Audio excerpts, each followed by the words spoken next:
오늘 저는 오늘 본문의 말씀을 주제로 진리가 너희를 자유롭게 하리라 라는 말씀의 제목으로 함께 하나님의 말씀을 나누고자 합니다. 우리 한국 사람들은 해마다 4월이 되면 기억하는 한 날이 있습니다. 그것은 바로 이 4.19 혁명, 이른바 4.19 혁명이 있었던 날이 있기 때문이죠. 1960년 4월 19일에 이 독재주의에 맞서고 진정한 자유를 찾아서 많은 시민들과 또 학생들이 뜨거운 피를 흘렸던 것이 바로 이 4월 19일이었습니다. 그 피의 대가로 우리는 지금 민주주의 체계 아래에서 과거 독재 시절 누리지 못했던 자유를 누리고 있다라고 말하고 있는 것이죠. 그렇지만 과연 우리가 돌아볼 때 정말로 참된 자유를 누리는 삶을 살고 있다라고 확신할 수가 있을까요? 오늘날에도 여전히 살벌한 국제 정치 속에 이 정상들의 말 한마디에 가슴을 쓸어내리고 있지는 않은지요? 혹시 중국과 또 일본과 또 러시아나 미국과 북한과의 이 갈등 속에서 오늘도 우리는 일희일비하고 있는 삶을 살아가고 있지 않습니까? 과연 그런 우리에게 진정한 자유의 삶이라고 말할 수가 있겠느냐는 것이죠. 아마도 예수님 당시의 유대인들의 삶의 모습이 바로 이랬을 것이라고 생각이 듭니다. 유대인들은 역사를 통해서 끊임없이 그들의 자유를 위협받는 삶을 살아왔기 때문에 그렇습니다. 역사적으로 보면 어떻습니까? 이집트와 바벨론 사이에서, 또 시리아와 마케도니아와 페르시아 사이에서, 그리고 오늘 본문이 기록될 당시에는 직접적인 로마의 통치 아래에서 있었던 것이 이 유대민족의 현실이었습니다. 그러나 이스라엘은 그 어떤 상황에서도 여호와 하나님을 예배하는 종교의 자유만큼은 잃지 않고 있었던 것이죠. 그것이 아브라함의 후손으로서의 자긍이었고 민족적인 이 자부심이었습니다. 그리고 유대 땅을 정복했던 대부분의 지도자들은 그것을 알았기 때문에 오히려 현명하게 그것을 이용했던 것이죠. 유대인들에게 종교적인 자유를 풀어주면서, 즉 너희가 너희 하나님을 섬길 수 있도록 허락하면서 사실은 더 큰 종교적인 이득을 취득하고 있었던 것입니다. 이런 배경에서 볼 때 오늘 본문에서 예수님께서 진리가 너희를 자유롭게 하리라 라고 하셨을 때 이어지는 유대인들의 반응이 이해가 되는 것이죠. 다 같이 본문 33절의 말씀을 보시고 함께 읽어보시겠습니다. 그들이 대답하되 우리가 아브라함의 자손이라 남의 종된 적이 없거늘 어찌하여 우리가 자유롭게 되리라 하느냐.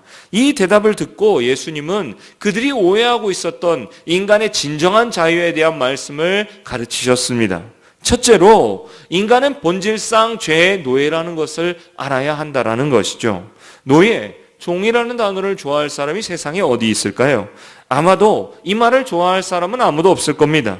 왜냐하면 노예라는 단어는, 종이라는 단어는 인간 스스로의 자존감을 낮추는 단어가 바로 노예라는 단어이기 때문에 그렇습니다. 그래서 이 말을 듣기 싫어하던 사람들은 예수님 당시의 유대인들도 똑같았다라는 것이죠. 그들은 일시적으로 침략을 당했고 그때마다 나라의 자유를 잃어버리기도 했지만 여호와 하나님을 예배할 자유만큼은 잃어버리지 않았습니다. 그리고 계속되는 투쟁을 통해서, 항쟁을 통해서 마침내 자기들의 나라를 되찾는 일을 반복해 왔던 것이죠. 이것은 마치 오늘날 우리나라의 역사와도 비슷하지 않습니까? 역사를 통해서 우리는 중국이나 일본이나 러시아의 침략을 받아서 한때 민족의 주권을 빼앗기기도 했지만 언제나 자유를 되찾았고, 그래서 우리는 늘 우리를 자유로운 민족이라고 생각해 왔습니다. 이런 맥락에서 다시 한번 본문 33절의 말씀을 보십시오. 그들이 대답하되, 즉 유대인들이 대답하되 우리가 아브라함의 자손이라 남의 종된 적이 없거늘 어찌하여 우리가 자유롭게 되리라 하느냐. 그러나 예수님은 어떻습니까? 우리의 진정한 자유를 위해서, 즉 그들이 생각했던 나라의 자유가 자유라고 생각하는 것이 아니라 우리의 진정한 자유를 위해서는 우리의 본질적인 모습을 먼저 깨달아야 한다라고 말씀하십니다. 우리는 바로 본질상 죄의 노예된 자들이라는 것입니다. 이 영적인 진리를 깨닫지 못하고는 영적인 자유 또한 얻을 수가 없는 것이죠. 다 같이 본문 34절의 말씀을 다시 한번 읽어보시겠습니다. 예수께서 대답하시되 진실로 진실로 너희에게 이르노니 죄를 범하는 자마다 죄의 종이라. 아멘. 정치적인 종이 되는 것도 결코 좋은 일이 아닙니다. 그것을 우리는 일제의 지배 아래에서 너무나 처절하게 경험했고, 또 우리의 어린 시절에 수많은 반공 포스터를 만들고 공산주의에 대해서 민감한 저항을 느끼는 것도 짧은 시간이지만 공산주의의 통제 아래에서 자유를 빼앗겼기 때문일 것입니다. 그러나 우리가 정치적으로 또 나라가 빼앗기는 그런 자유가 잃어버리는 것 이상으로 훨씬 더 비참하고 악한 것이 바로 죄의 종으로 살아가는 것입니다. 개혁자 칼뱅은 우리가 죄의 종으로 살아가는 증거를 이렇게 말했습니다. 해야 할 것을 하지 못하고 하지 말아야 할 것을 하면서 끌려다니는 것, 이것이 바로 죄의 종의 타락한 존재의 이유다. 율법은 우리에게 해야 할 것과 하지 말아야 할 것을 말씀합니다. 그러므로 우리가 하나님의 말씀, 율법을 범했다는 것은 무엇입니까? 하나님의 말씀을 지켜야 하는 것, 그리고 하지 말아야 할 것을 했다는 것, 이것이 바로 죄라는 것입니다. 이제 우리는 율법의 진노 아래에서 하나님의 심판을 피할 수 없는 죄의 종이라는 것이죠. 대표적인 예를 들면 양심의 가책이라는 것이 있습니다. 우리는 모두 크거나 작거나 양심의 가책을 느끼면서 내적인 갈등 속에서 삶을 살아가게 되는 것을 보게 됩니다. 이것이 바로 죄의 노예의 본성의 모습의 한 부분인 것이죠. 사도 바울도 로마서 7장 19절과 20절에서 그러한 모습을 이렇게 솔직하게 고백합니다. 내가 원하는 바 선은 행하지 아니하고 도리어 원하지 아니하는 바 악을 행하는도다. 만일 내가 원하지 아니하는 그것을 하면 이를 행하는 자는 내가 아니요 내 속에 거하는 죄니라. 이 처절한 고백의 마지막이 뭡니까? 24절에 이르러서 사도 바울은 오호라 나는 공고한 사람이로다. 누가 사망의 몸에서 누가 나를 건져내랴라고 탄식하는 것이죠. 우리가 이 고백에 공감한다면 내가 바로 본질상 죄의 노예라는 것을 인정할 준비가 되어 있다는 겁니다.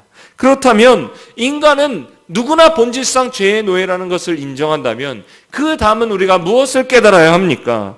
예수 그리스도만이 우리를 자유롭게 할 수가 있다라는 것입니다. 왜 그럴까요? 우리가 스스로 죄의 문제를 해결하고 영적인 자유를 얻을 수 있었다면 예수 그리스도께서 이 땅에 오실 필요가 없을 것입니다. 내가 나를 구원할 수 있다면 우리에게 구원자가 무슨 의미가 있겠습니까? 그러나 인간의 적나라한 모습이 뭡니까? 우리의 어떤 노력과 어떠한 행위와 어떠한 것으로도 죄에서 혹은 율법의 진노에서 해방되는 것은 불가능하다라는 것입니다.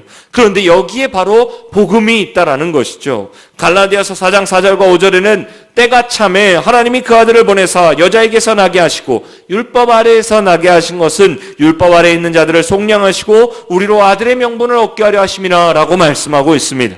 이어지는 7절의 말씀을 보면 그러므로 내가 이후로는 종이 아니요 아들이니 아들이면 하나님으로 말미암아 유업을 받을 자니라 라고 말씀합니다. 종과 아들은 같은 집에서 살아갑니다. 종과 아들은 비슷한 음식을 먹으면서 비슷한 환경에서 자라납니다.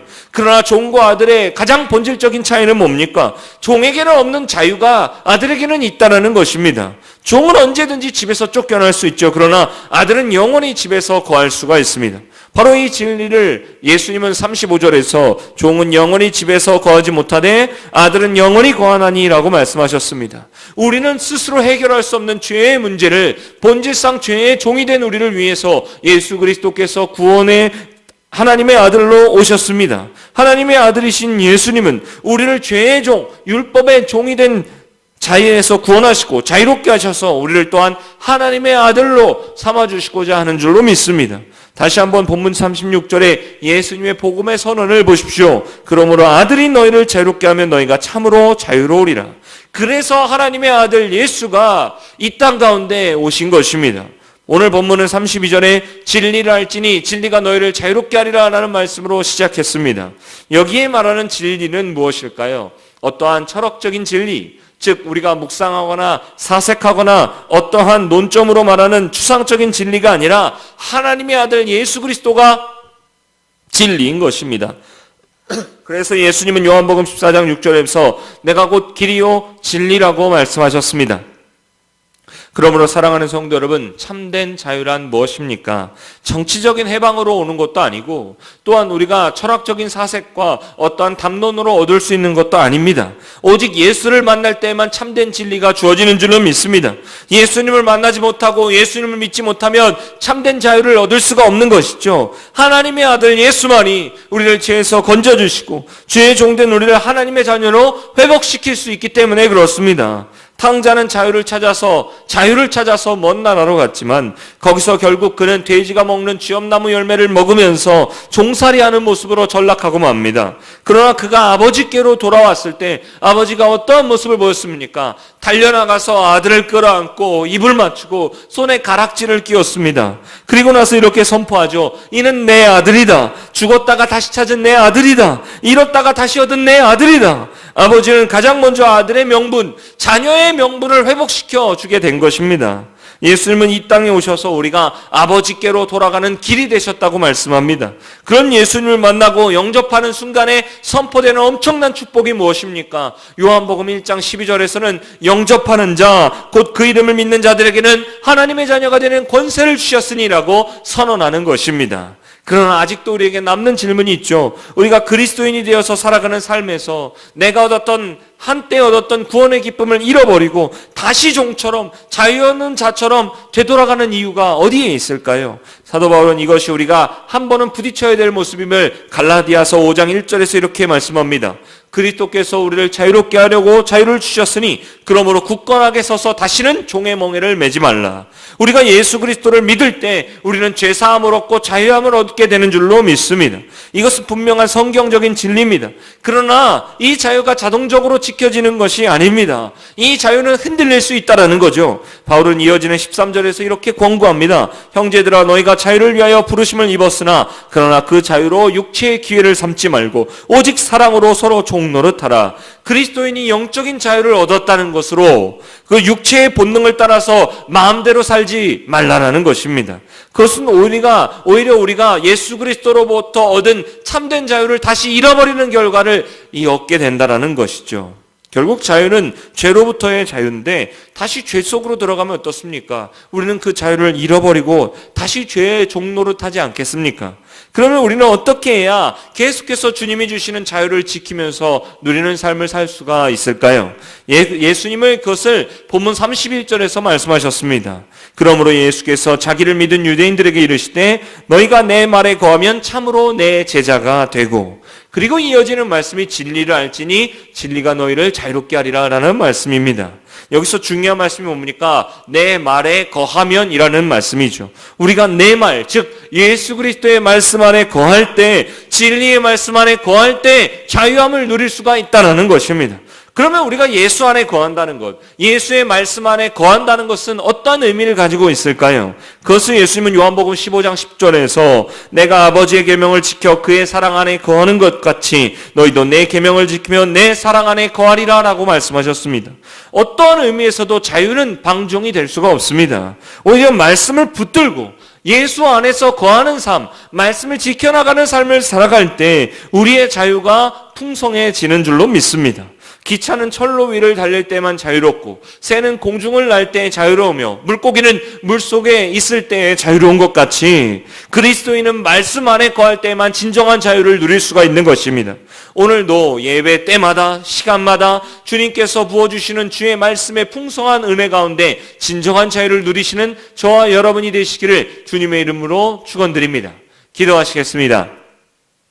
아버지 하나님 감사합니다. 오늘 말씀을 통하여 주님께서 진정한 자유를 주시기 위해 이 땅 가운데 오셨음을 깨닫게 됩니다. 우리는 본질상 죄의 노예라는 것을 깨닫고 죄의 종이라는 것을 깨닫고 우리를 구원해 주실 이 오직 예수 그리스도만을 바라보며 하나님을 믿는 믿음으로 살아갈 수 있도록 주님 도와주시옵소서. 그러므로 예수를 믿는 믿음 안에서 우리에게 주신 그 자유를 누림으로 주의 말씀 안에서 거함으로 하나님이 주시는 기쁨과 소망으로 살아가는 믿음의 한 주가 될 수 있도록 하나님 은혜를 베풀어 주시옵소서. 감사 찬양을 주께 드리며 예수님의 이름으로 기도드립니다. 아멘.